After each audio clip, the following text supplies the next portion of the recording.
Guys, okay, guys, welcome back to the channel. It's your boy Fanbase Papi, and I'm here to give you Chelsea updates.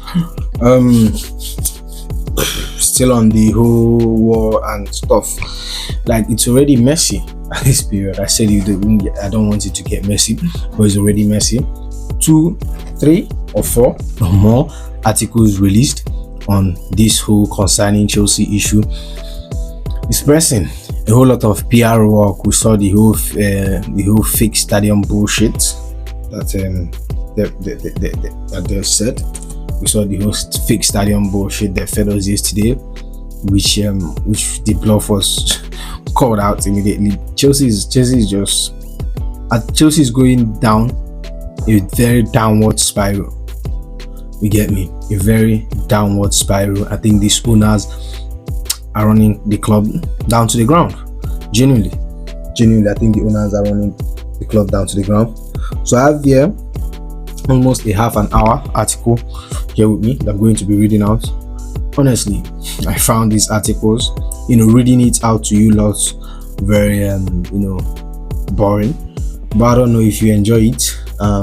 You want me to do it. First of all, you like the video. Think if we get up to like 20 likes on this video,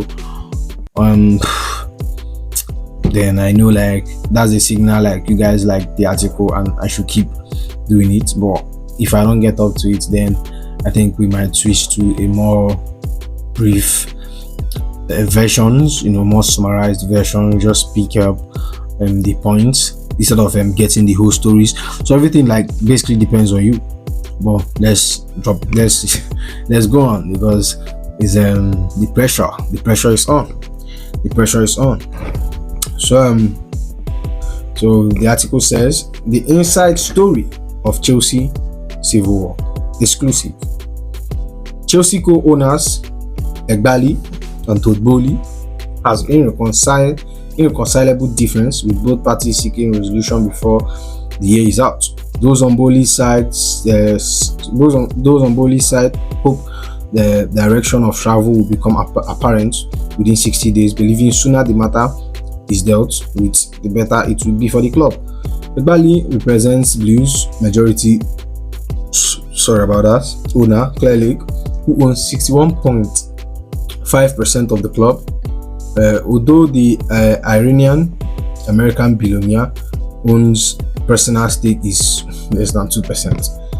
Boehly has a 13% share, the most of any individual at Stamford Bridge, with the fellow investors Mark Walters and Hezenjo. This guy's name is very hard to pronounce, accounting for the other 25%. In August, Eghbali and Boehly entered into talks about buying each other out, but the challenge is that neither party has a preference to sell. In fact, both men are adamant they are staying put at Chelsea. This has been the talk of the whole article. I've read it. One thing that I found very common in the whole article that I've talked or we have discussed on this channel is that they all kind of say the same thing. They all kind of hint on the same thing, that both are adamant. So nobody wants to sell. Todd Boehly wants to buy out Clearlake. Clearlake prefers to up their stake and buy up more stake of the club. That's why I said it's going to be messy. And I don't know, but I think Boehly is pushing.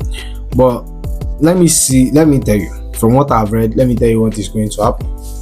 Clearlake is the majority shareholder. Like they have the final say. They have more than half of the club stake. They're like majority. They own more than everybody.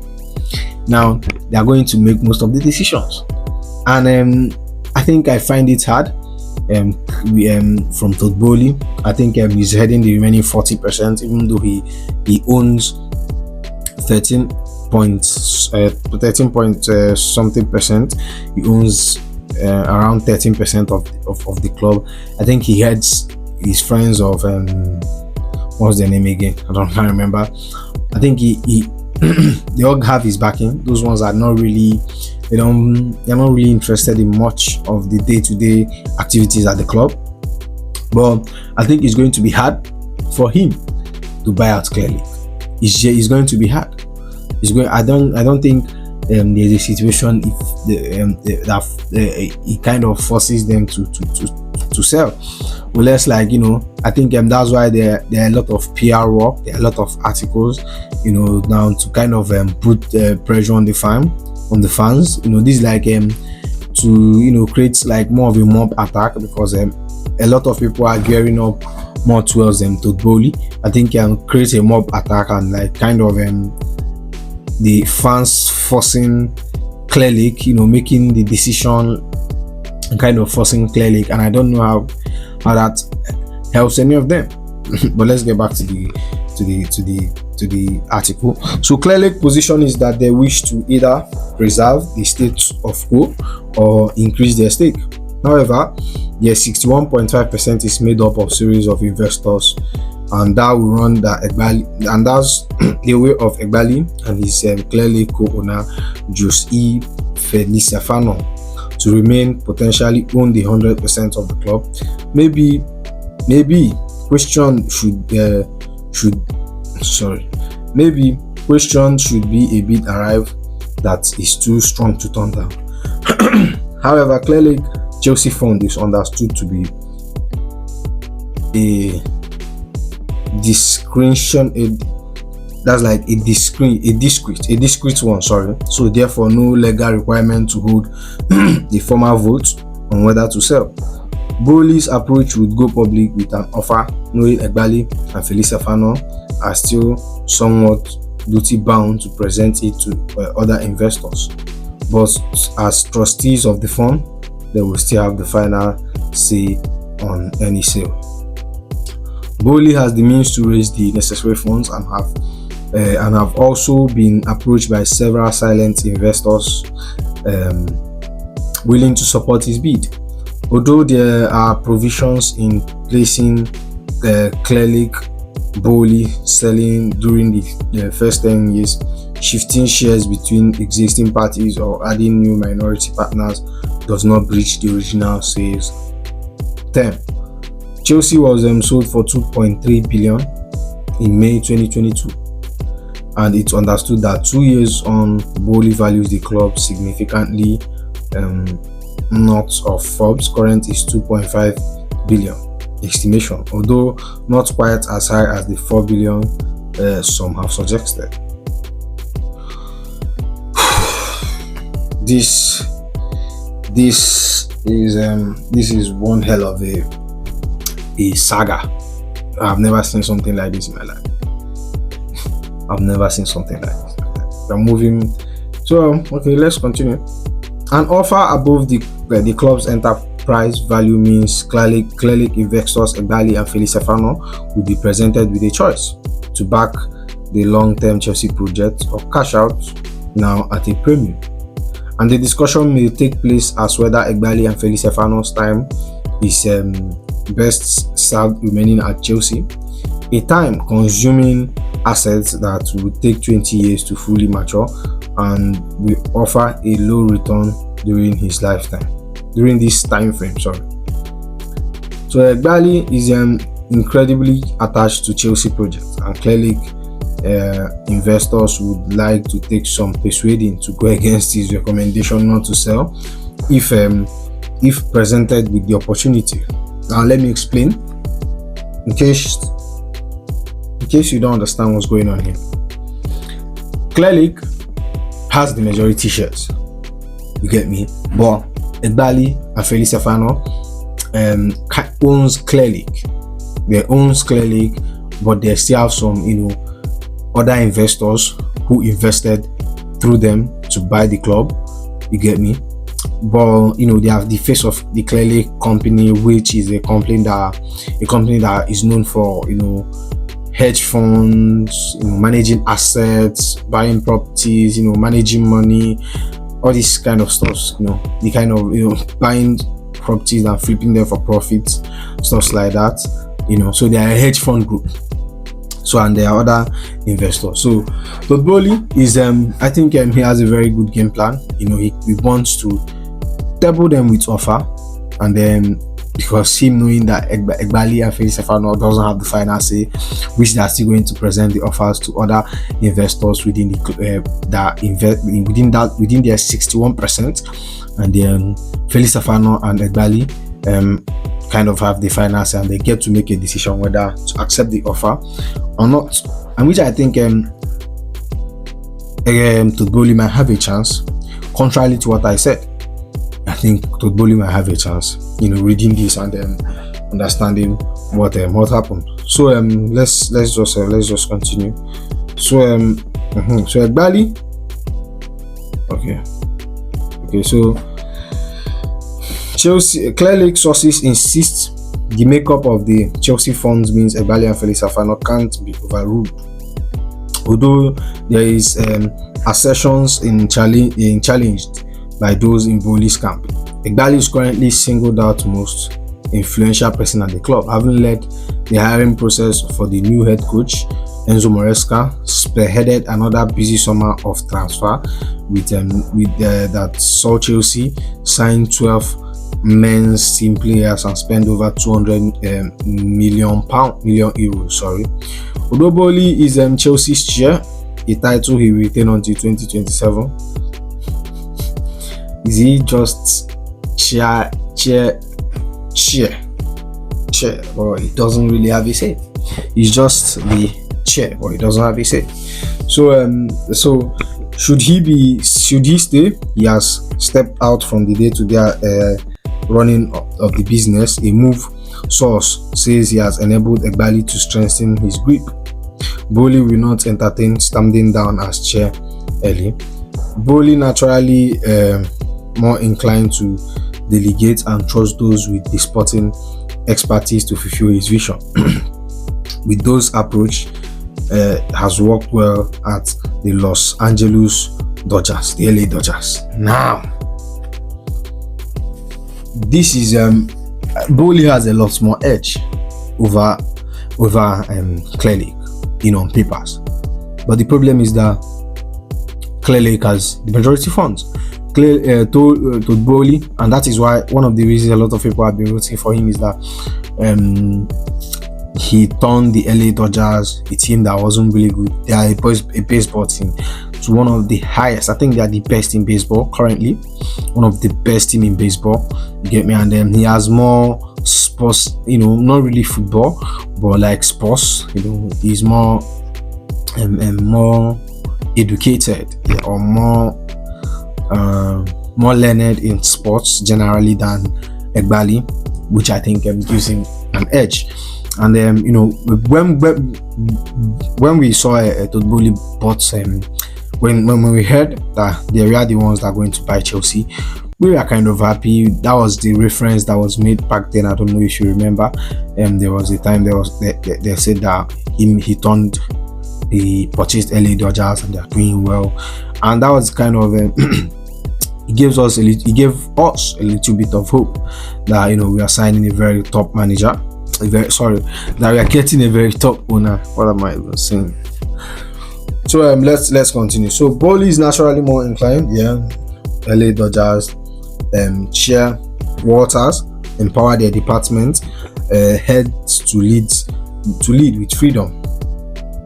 Those close to Boehly feels his sporting background also, along with his experience in renovating the Dodger Stadium, is being overlooked at Chelsea, leading to the 50 years feeling increasingly ostracized. This claim is countered by Clearlake sources, which insists Boehly is a key voice on all the major decisions and has a veto on some of them. Honestly, this I think I love the way this article is structured. It paints pictures of both sides. I think we will get to see the more we go down, we will understand a lot more things about the dark side, what the edge that Clearlake has over Boehly. And I think this article is very, very much balanced. I hope I hope I'm reading this to understand it. Honestly, I'm not really good at reading, but I just hope you all are enjoying it. Just tell me in the comment section how I'm doing, so I don't keep making a fool of myself. So let's continue. So Eghbali and Boehly maintains what is termed a professional relationship. Sources within Chelsea refute a civil war is going at Stamford Bridge, but it's clear the pair are two different personalities who came together via investor marriage during a highly archetype sell progress. Both men had not worked together directly before, and much like persuading Chelsea itself, had to do their due diligence on each other at super speed. And it now seems they can't coexist at Chelsea, at least not with Boehly's remaining content. So Boehly backed Pochettino to stay in charge, and so one of the main points of the contention between Boehly and Clearlake was the decision to part ways with Mauricio Pochettino following a 2-day review at the end of the season. So yeah, there were reports of before the season ends, on Friday before our last match against Bournemouth, there was a dinner held with Pochettino and Todd Boehly, and which he assured him, as a lot of fans wanted, that he has his backing and he's going to stay at the club. But the two sporting directors went and had 18 pages why we should sack Mauricio Pochettino, and this is where I have the problem, because these two dullards were the people that said that they had went months, that they went through months searching just to sign him to be the right man for the job, just to come up with 18 pages why he should be sacked. This is madness, bruv. This is madness. This club is moving mad. And then we see Lawrence Stewart and then what's the other guy name? Win Stanley. Both of them are, like I said, I don't understand. Well, let's continue. So Pochettino retained the backing of at least 3 Chelsea board members, including Boehly, after winning his last 5 Premier League games. Boehly had a dinner with Pochettino, this was referenced here, ahead of the final day victory over Bournemouth, spoke glowingly about the momentum the Argentine coach was building with Sportico. Yeah, he spoke about giving the club chance and stuff. He have played a beautiful football lately. This is words of Todd Boehly. It's fluid and it's exactly the way we drew it up in those last few games. You can really start to see what we are working on coming together. Commentary around Chelsea has changed. So the number one thing is that is you have got to be patient. Boehly added at the Qatar Economic Forum, we are putting something together, expecting it to come together really quickly, but reality is anything really good takes a little bit more time. Boehly's word led to fans assume Pochettino would stay, and perhaps were intentionally spoken to sway popular opinion, but Eghbali and the sporting directors Paul Winstanley and Roland Stewart decided Pochettino was not a strategic or personally fit. The 18 pages end of season report was created to back up their position. Oh my god. Let's just continue. I don't have anything to say.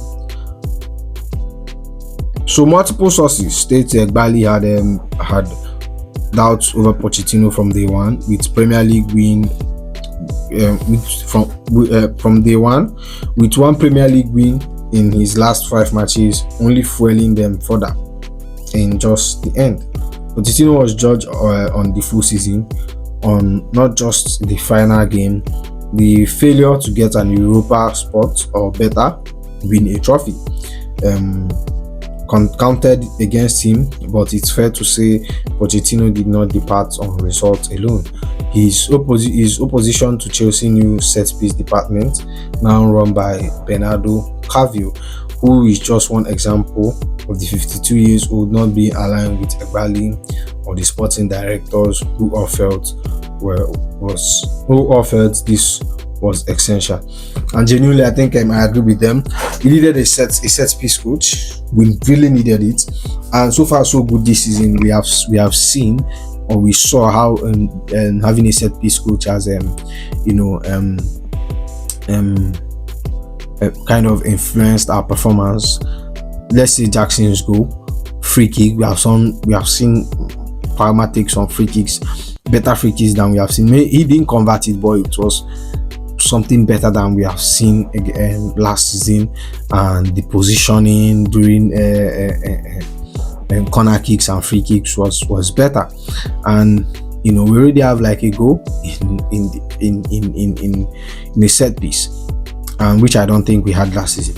Genuinely, sorry. So let's just continue. So after Pochettino left what the club called mutual consent. I knew that when they came out with the whole mutual, that was all PR control. That was all damage control. I knew. Eghbali was the driving force behind Enzo Maresca's appointment, working a series of 17 hours days to make a quick and decisive hire.